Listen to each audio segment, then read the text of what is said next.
Welcome to The Explainer. Today, we're doing something really wild. We are decoding a massive, incredibly complex prophetic timeline drawn directly from a fascinating collection of theological texts. We're going to map out an epic narrative that stretches from the sudden interruption of human history all the way to the very end of time as we know it. I am absolutely thrilled to guide you through this, so get ready for a deep, structured look at the eons. Now, you might be wondering one of the most provocative questions in all of prophetic literature. What exactly happens to our planet after the event known as the snatching away? Okay, let's dive into this. To understand the chaos and the amazing cosmic resolution that follows, we really have to look closely at how our source material structurally divides the ages to come. Here's our roadmap for the eons. We'll start with the snatching away, move right into the rise of the Antichrist, followed by the time of great affliction. After that, we hit the fourth eon, before reaching our ultimate destination, the fifth and final eon. The source texts actually provide a divine calendar. It's like a giant puzzle, segmenting history into distinct ages separated by massive cataclysms. Today, we are laser-focused on the later part of this timeline, that terrifying, yet ultimately glorious transition from our current age, right into the final eons.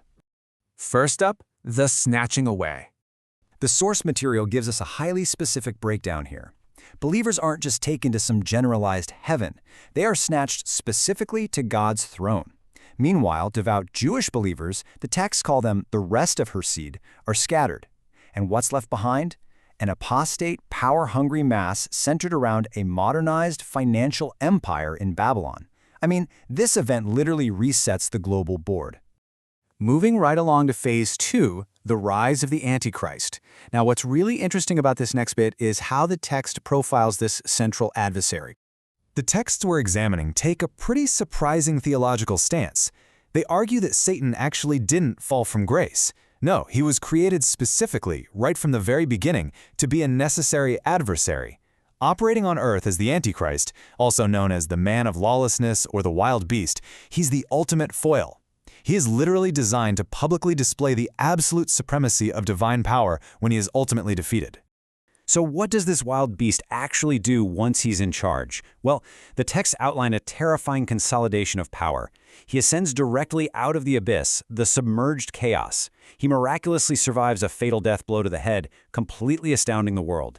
He performs these massive deceptive signs, literally bringing fire down from heaven to earth right in front of mankind. And ultimately, he demands absolute global worship. He requires all of humanity to receive an emblem, the number 666, on the right hand or forehead just to buy or sell anything at all, a total global lockdown. But here is the absolute critical limitation: 42. This wild beast is granted exactly 42 months to exercise his absolute authority and wage war against the saints. That's it.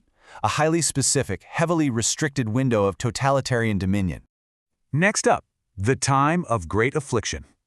The source material uses some incredibly striking, almost cinematic imagery to describe this period. Just listen to this. The sun became black as sackcloth of hair, and the whole moon became as blood, and the stars of heaven fall on the earth as a fig tree is casting its shriveled figs.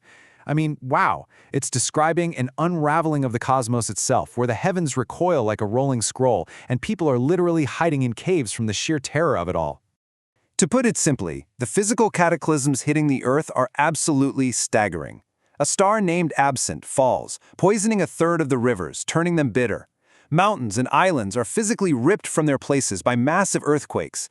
And that global financial empire we mentioned earlier, Babylon, located along the Euphrates, it faces complete divine destruction. It's the violent, climactic end of the third eon. Then we hit the fourth eon. And this brilliantly illustrates the stark contrast between the ages. The third eon, which we just saw end in fire and earthquakes, is defined by human misrule and Satan actively deceiving the inhabited earth. But the fourth eon, it's a radical shift. This is the millennial kingdom. Christ reigns for 1,000 years, and the crucial mechanism for this peace is that Satan, the great adversary, is physically bound and locked away in the abyss. So when we look at how this flows, the fourth eon acts as a massive bridge. Following the day of wrath and right before the final judgment, this 1,000-year period basically prepares the universe for ultimate reconciliation. Christ and the saints rule the earth, systematically transforming transitory evil into permanent good. But, the fourth eon also has to end. The text outlines a very specific sequence here. First, Satan is briefly let out of his prison in the abyss for one final violent gasp of deception. Second, this rebellion is crushed, leading straight into the great white throne judgment where the dead are judged. And finally, the present earth, along with that subterranean abyss itself, are completely abolished in a massive cosmic dissolution. Which brings us to our final stop, the fifth and final eon. The very makeup of this final world is fundamentally different. A new Earth emerges. The source texts heavily emphasize that this new world has no sea, and critically, there is no sinister subterranean region. The abyss is gone forever. During this eon, death itself is completely devoured. Sin is slain. It's an era that, unlike every single previous eon, closes without a single dark cloud. The theological culmination is captured perfectly right here. God no longer governs mankind through these agencies as he does during the eons, but administers his affairs directly. God becomes all in all. The delegated rule of kings and even Christ's millennial reign have totally finished their purpose. The ultimate takeaway? The barrier is permanently removed and direct, unfiltered divine presence is restored to humanity. So the crucial point is this magnificent timeline we've just mapped out together. Let's recap real quick. The third eon closes with the snatching away, plunging the earth into the 42-month affliction under the Antichrist. That darkness breaks with the dawn of the fourth eon, the 1,000-year reign of Christ. And that reign bridges the massive gap to the fifth eon, bringing us a new earth, the absolute abolition of death and ultimate reconciliation. Which leaves us with this incredible, provocative thought from our source material. If God specifically created the adversary as a necessary tool to orchestrate this massive, complex timeline, what does the perfect, deathless dawn of the fifth eon reveal about the ultimate purpose behind allowing evil to exist in the first place? Thank you so much for joining me for this explainer. Keep thinking, keep exploring these texts, and I'll catch you next time.